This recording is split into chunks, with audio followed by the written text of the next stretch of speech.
This next story is very famous, and so are the two brothers who first wrote it down. They lived in Germany in the late 1700s and early 1800s, and their names were Jacob and William Grimm. Only in Germany they don't say it William, they say it Wilhelm. Jacob and Wilhelm Grimm loved stories, just the way you and I do, and they were afraid some of the very best old stories were being forgotten or changed as they were retold. So the brothers Grimm, as everyone came to call them, did a wonderful thing. They traveled all over the countryside asking people, "Please tell us all the old stories you know, and we will put them into books so everyone can know them." Imagine spending all your time listening to stories. What fun they must have had. Jacob did most of the asking. Wilhelm did most of the writing, and together they created 3 big books of these old stories, many of which are favorites all over the world today. So here is one of the tales from the Brothers Grimm. Rumpelstiltskin. Long ago there lived a poor miller whose daughter was so kind, so clever, and so beautiful that she warmed the hearts of everyone who met her. Her father was very proud of her. One cold night the miller stopped on his way home to take a warm drink at the local inn, and there he fell into conversation with some of his friends. One bragged about the size of his farm, another about the number of sheep in his flock, and so forth. Finally, the miller said, "Yes, I'm sure that all is true. Still, you know that you have nothing to compare to my daughter. Why, she can practically spin straw into gold." by which he meant that she could make even ordinary things seem like treasures with her sweet ways, her laughter and wit, and her beauty. And his friends who knew the young lady agreed. But what they did not know was that one of the king's servants happened to be passing through their little village, and was at that very moment sitting in the corner listening to them talk. When he heard what the miller said about turning straw into gold, he thought the miller meant exactly that his daughter really could take ordinary straw and turn it into gold. The servant hurried off first thing the next morning to tell this news to the king. Well, the next thing anyone knew, the king sent a troop of soldiers to bring the miller's daughter to the palace. The officer told the miller, "The king is very angry to think that you have kept from him such a special person as your daughter. He was all ready to throw you into prison, but he decided to spare you if your daughter will spin straw into gold for him." "Oh, what have I done?" thought the miller. "See how my foolish bragging has brought us danger." But his daughter smiled and said, "Do not be afraid, father. Perhaps I can convince the king to let me go." But when she reached the palace, the king would not believe her. "You are trying to keep all the gold for yourself," he exclaimed, for that is exactly what he wanted to do, so he thought everyone else must be the same. He led her into a room in his palace that was half filled with straw, and pointed to a spinning wheel his servants had placed there. "If you have not turned all this straw to gold before the sun rises, you and your father shall die." And he left her there, locking her in. Poor young woman. She knew the next morning would be her last, and she began to cry. Suddenly the door banged open, and there before her stood a little man, not more than 3 feet tall, who entered and bowed. Then, with a sly smile, he said, "Good evening, fair lady. Why do you weep?" When she explained, he only laughed, and he waved his hand as if to show that this problem was only a simple thing to solve. He said, "Straw into gold? Yes, it shall be, if you can pay the price to me." "Here," she said, thinking quickly, "take my necklace." And she handed it to him. Well, the little man sat down at the spinning wheel, and in a moment he had straw moving so quickly through it that it seemed a blur. And so swift was he that long before the morning came, the straw was all turned to gold. "Oh, thank you!" exclaimed the miller's daughter. But the little man never said, "You are welcome." only "Farewell." as the locked door opened once more for him and shut behind him as he went out. When the king came in a few hours later, he was astonished, and so were all of his friends. "You did it," said his majesty. "Yes, sire. Now may I go home?" "Of course you may go home," said the king, "only not quite yet. I have another room, twice as large, so filled with straw that if you spun it all into gold, I would be the richest king for 7 kingdoms around. I would like that. Tonight you shall spin all that straw into gold, or die.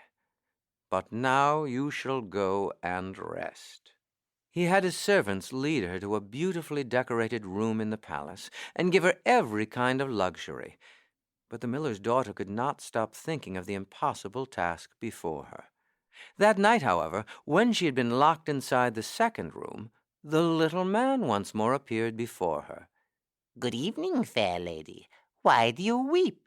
he asked again.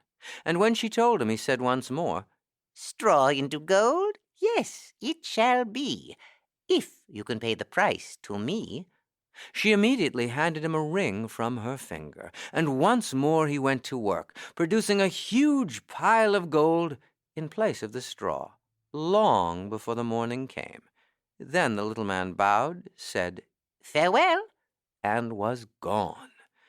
Soon the king came in, and was twice as amazed as before. "You are indeed an extraordinary young woman," said he. "After such a night of work, you must be very tired. Go and rest, and then be my guest of honor at dinner this evening." But just as the miller's daughter began to breathe a sigh of relief, he added, "And then just one more roomful of straw, eh? Then I will be the richest king on earth." Well, they did dine together, and he turned out to be a most charming king, except that his threat of death still hung over her and her father. But the young lady's goodness and intelligence shone through so clearly that the king began to think that here was a treasure even greater than what she had spun from her wheel during the 2 previous nights. He wished he had not announced that she must perform her wonder once more, but it was too late. He could not change his own royal command. The best that he could do was to pledge to her, "If you can do this one last time, you shall become my queen." When he had locked her in once more, she knew this was too much, even if the little man appeared. There was simply too much straw, even for him. However, he appeared again, offering, "Straw into gold? Yes, it shall be, if you can pay the price to me." "But I have nothing left to give. Already you have my ring and my necklace." The little man bowed. "When your first child is 8 days old, it shall be mine, my price for gold." He wanted her to promise to give him her first-born child 8 days after its birth. She thought, "Who knows what might happen? I may never even have a child." So she agreed. Well, he went to work spinning, and his speed this time made the other night's work seem slow. Before the sun rose, all the straw was gone, and the room was filled with gold. "Farewell," said the little man, and disappeared.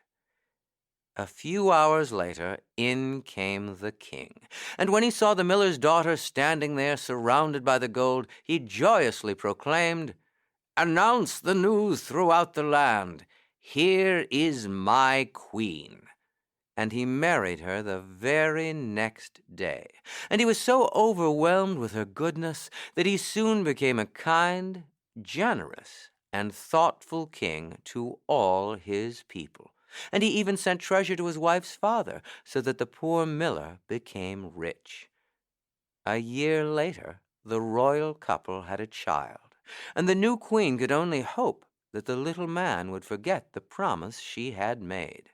She put twice as many royal guards as usual around the nursery the 8th day and night after the child's birth, but she feared this would not stop the little man. She was right. As she lay holding her beloved child in her arms, the door burst open, and there stood the little man, smiling that smile of his, and holding forth his arms toward the baby. "Wait, please," she begged. But the more she pleaded, the more he laughed, as if all her heartbreak meant nothing to him. At last he said, "I'll play with you a little game. If in 3 days you guess my name, the child is yours, O Queen Divine. But if you can't, the child is mine." And he disappeared out the door. At once the queen called for the royal messenger, who was brave and clever, and she instructed him to go throughout the kingdom and bring back to her all the most unusual names he could find. So off he galloped on the fastest horse in the royal stable. Far and wide he roamed, and then he turned for home, arriving on the 3rd day with a long list of names. Meanwhile, the queen had caused the royal wise men and women to write down all the names they knew. The royal messenger quickly read their list, then shook his head sadly. "I am sorry, Your Majesty," he said, "but every single name I found is here on this list already." Just as she began to despair, he continued, "However, as I was riding through a dark forest last night, I saw the light of a fire and rode quietly forward. By the fire stood the oddest-looking little man I have ever seen, dancing all about and laughing as if he knew the greatest joke in the world. I stood just outside the firelight, so he did not see me there as he spoke these words: 'The gold is hers, the child is mine. That's how I'll win this game. For who would ever guess that Rumpelstiltskin is my name?' And then he laughed so hard he fell down and held his sides as if he would burst. Does this help in any way, Your Majesty?" And the queen smiled and said, "For what you have done today, you shall be a great lord." That night, when the little man appeared in her room and demanded the child, she said, "Wait, I must surrender the child to you only if I cannot guess your name." And she began to read down the long list of names which the wise people had given to her. Albert? Alexander? Alfonso? Each time she read a name aloud, the little man laughed harder until he was nearly bent over with laughter. When she reached the end of the list, he caught his breath and said, "The time has come now, Queen Divine. We're at an end. The child is mine." But as he took a step forward, she said, "Is your name Rumpelstiltskin?" "Ah!" screamed the little man, for indeed that was his name. "Who told you? Who told you?" And in his fury, he stamped his feet so hard that the ground seemed to open beneath him, and he disappeared in a cloud of smoke. When at last the smoke cleared away, he was gone forever. And the queen, who had been a miller's daughter, and her husband, the good king, and their beloved child, all lived happily ever after. For more titles from Jim Weiss and Well-Trained Mind Press, please visit us at jimweiss.com or welltrainedmind.com. Thank you for listening.